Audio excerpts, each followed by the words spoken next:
제가 저번 주랑 이번 주 월요일 날 지방법원을 다녀왔는데 아파트 낙찰가를 보니까 말도 안 되는 거예요. 인테리어 비용을 아예 뺀다고 해도 이 가격에 남는 게 있나? 싶을 정도로 비싸게 쓰시더라고요. 심지어 최근에 다녀온 물건은 30명이나 몰렸지만 결국 시세보다 1000만 원 더 쓴 입찰이 가져가고요. 오늘은 왜 이런 일이 생기는지, 파이법은 뭔지 구체적으로 보여드리겠습니다. 우선 물건부터 볼게요. 이번 물건은 저번 주, 그러니까 12월 8일에 실제로 진행됐던 지방 소형 아파트 경매 물건입니다. 구체적인 지역이나 단지명은 밝히지 않겠습니다. 이날 법원은 진짜 사람이 많았어요. 10시도 안 됐는데 이미 앉을 자리는 다 찼고 늦게 온 사람들은 뒤쪽에 서서 개차를 지켜보고 있었죠. 이 물건의 감정가는 1억 4천만 원이었고 한 번 유찰되면서 최저가는 9,800만 원까지 내려온 상태였습니다. 지방 소형, 문제없는 아파트, 서울에서 그나마 가까운 지방, 그리고 법원을 가득 채운 사람들, 이 세 가지가 겹치면 결과는 대부분 똑같죠. 고가 낙찰. 개찰이 시작되고 번호가 하나씩 불립니다. 그러다 제 앞에 바로 서 있는 분이 손을 딱 들고 1등을 하시더라고요. 금액은 1억 2천만 원. 엄청 당당하게 받아가셨어요. 근데 저는 다음날 물건 조사한 게 너무 아까워서 진행 사항을 다시 보니까 1등 낙찰자는 매수를 포기했더라고요. 무려 980만 원. 이유는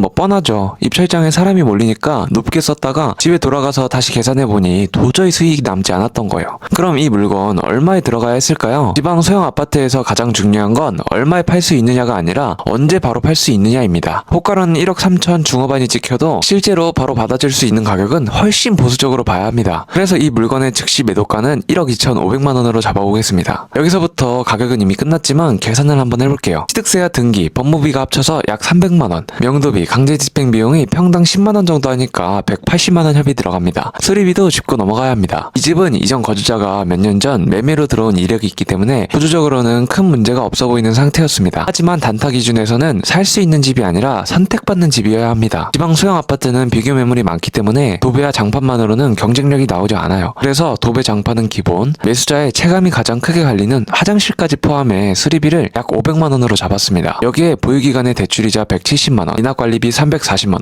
매도시 중개보수 50만 원, 대출 중도상환 수수료까지 합치면 총 비용은 약 1,500만 원 수준입니다. 수리비가 없다고 치면 정말 최소 1,000만 원이에요. 자, 이제 계산을 다시 해볼게요. 즉시 매도 가능가를 1억 2,500만 원으로 잡고 취득, 보유, 매도에 들어가는 모든 비용을 정말 낮게 1,000만 원으로만 가정해보겠습니다. 그러면 남는 금액은 약 1억 1,500만 원. 여기서 단타로 움직이면서 최소한의 이익을 500만 원만 얹어도 계산상 허용 입찰가는 1억 1,000만 원이 상한선으로 나옵니다. 그런데 이 계산도 굉장히 타이트해요. 비용을 1,000만 원으로 잡았다는 것 자체가 이미 모든 변수를 최대한 좋게 본 가정이기 때문에 실제 체감상 안전하게 들어갈 수 있는 금액은 1억 1,000만 원이 아니라 오히려 1억 500만 원 수준에 더 가깝습니다. 양도세 6%도 빼야 하고 매도가 조금만 늦어지거나 이자나 수리비가 예상보다 늘어나는 순간 이 500만 원 이익은 바로 사라지고 바로 손해가 나는 거죠. 그런데 실제 최고 입찰가 1억 2천만 원은 바로 팔리는 가격과 거의 같은 금액을 써낸 거예요. 계산을 제대로 하고 열심히 조사해와도 의미가 없는 게임. 그리고 차순위, 지금의 낙찰자의 금액은 1억 1,050만 원. 사실상 이 금액도 정말 높습니다. 수익이 나긴 어렵죠. 이렇게 공부했는데 낙찰이 자꾸 안 되니까 입찰가를 점점 높여 쓰시기 시작하신 분들도 생겨나고 결국 많은 물건들이 수익을 보지 못하는 가격으로 나오고 있습니다. 물론 소형 아파트가 다 이렇다는 뜻은 아니에요. 시세를 제대로 잡고 포기만 하지 않는다면 10번 도전해서 안 넘어가는 시도는 없습니다. 하지만 매번 지방에 임장을 가고 조사하고 부동산 전화하고 각종 시간은 시간대로 쓰는데 낙찰이 안 되면 3번만 떨어져도 멘탈을 잡기가 어려울 거예요. 그러면 이런 지방에 있는 소형 아파트 경매 말고 경쟁을 좀 덜하면서 수익을 내는 방법은 뭐가 있을까요? 이것도 물건 먼저 보겠습니다. 감정가는 1억 4천만 원인 다세대 빌라인데 한 번 유찰되면서 최저가가 9,800만 원까지 내려왔습니다. 그런데 입찰자는 단 2명이었어요. 결과는 낙찰 1억 567만 원, 낙찰가율 75%였습니다. 같은 감정가의 소형 아파트였다면 법원에 사람들이 몰리고 20명 30명씩 붙으면서 낙찰가율이 80% 후반까지 가버리는 게 흔하죠. 하지만 빌라는 반대로 안 팔린다, 시세가 애매하다는 이유로 아예 안 보는 사람들이 많아서 경쟁이 없어요. 그래서 빌라의 단점인 거래량만 확인한다면 정말 좋은 방법이 될 수 있습니다. 무조건 아파트가 더 잘 팔릴 가능성은 높지만 빌라라고 안 팔리는 법은 없기 때문이죠. 자, 그러면 무엇보다 시세를 먼저 보겠습니다. 최근 실거래가가 1억 6천으로 찍혀있고 주변 빌라도 1억 4천에서 1억 6천 라인에 판매가 되었어요. 물론 중요한 건 호가가 아니라 지금 당장 받을 수 있는 가격입니다. 그래서 저는 보수적으로 매도가를 1억 3천으로 놓고 계산해 보겠습니다. 낙찰가가 1억 567만 원이니 매도 차익은 2,433만 원입니다. 여기서부터는 비용을 하나씩 깎아야 하죠. 취득세 116만 원, 등기, 법무비 151만원, 용도비는 강제집행 기준 평당 10만원으로 잡아 200만원, 수리비는 도배 장판, 화장실까지 포함해서 500만원, 보유중 대출이자 169만원, 중도상환수수료 84만원, 매도 중개보수 52만원, 이걸 전부 합치면 총 비용이 약 1273만원입니다. 여기서 양도세 6%를 빼면 1014만원이 남죠. 그러니까 매도가를 1억 3천으로 보수적으로 잡아도 수리비를 500만원으로 넣고 명도비를 200만원으로 잡고 세금까지 러프하게 봐도 돈이 남죠. 그 다음 어느 정도 시세가 파악되면 무조건 필수로 현장 임장을 가서 확인을 해야 해요. 현장에 가서 가장 중요한 건 주차랑 누수 정도니까 가셔서 세대당 주차가 얼마나 확보되어 있는지, 한 세대당 한 대가 되면 정말 좋고 지방이라 어르신들이 많이 사셔서 세대당 0.6대까지도 좋습니다. 그리고 누수는 건물의 외벽을 보거나 옥상에 꼭 올라가서 균열이나 누수 흔적을 확인하는 절차도 꼭 필요해요. 빌라는 옥상이랑 가까울수록 누수 확률이 올라가지만 막상 누수가 있으면 빌라 전체 인원이 본인 일이 아니라면 돈을 걷어서 해결하려고 하지 않기 때문에 내 돈이 다 나가니까 꼭 확인을 해야 해요. 자, 이렇게 확인만 하면 아파트보다 훨씬 경쟁력 있는 무기를 하나 얻으신 겁니다. 저는 이걸 빌라가 더 좋다라고 하는 게 아니라 낙찰과 수익의 루트를 하나 더 만든다고 말하고 싶어요. 요즘 지방 소형 아파트 경매는 분위기가 정말 빡빡하거든요. 강의나 커뮤니티에서도 10번, 20번은 써봐야 낙찰에 감이 생긴다는 말이 흔하고, 낙찰이 안 되는 게 이상한 게 아니라 경쟁이 너무 붙어서 낙찰 자체가 확률 게임이 돼버린 거죠. 문제는 그 과정이 길어지면서 임장 다니고 부동산에 전화하고 비교 실거래 모으고 서류 준비하고, 이걸 몇 번만 반복해도 시간과 체력이 먼저 빠집니다. 그러다 이번에 무조건 낙찰, 이 마음이 커지면 손이 올라가는 장면도 실제로 생기고요. 아까 보여드린 고가 낙찰, 그리고 포기까지, 이게 지금 시장에서 많이 나오는 흐름입니다. 그래서 제가 드리고 싶은 메시지는 하나예요. 소형 아파트만 파는 사람은 소형 아파트 판이 과열되면 같이 과열됩니다. 반대로 대체제를 같이 볼 수 있는 사람은 과열된 판에서는 한 발 빼고 덜 붙는 판에서 계산이 되는 자리로 들어갈 수 있어요. 그 대체제로 빌라를 익혀두는 게 생각보다 큰 도움이 됩니다. 여기까지 듣고 오케이, 빌라가 팔릴 수도 있겠다는 건 알겠다.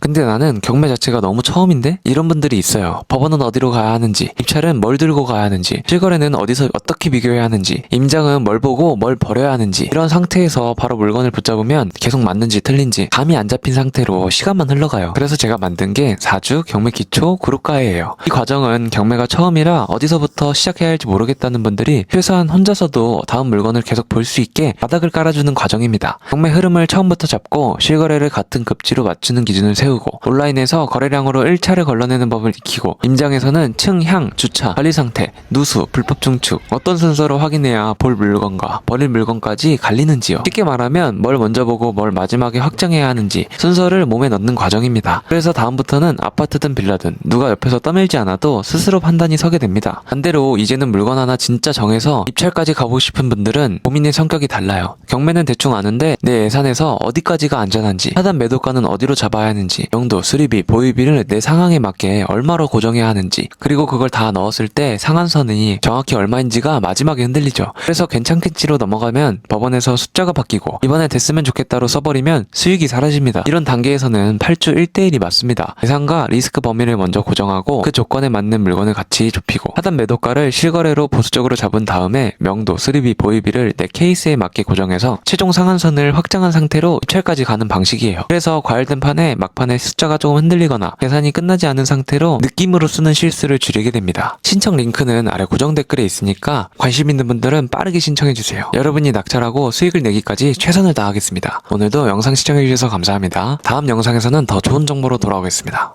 감사합니다.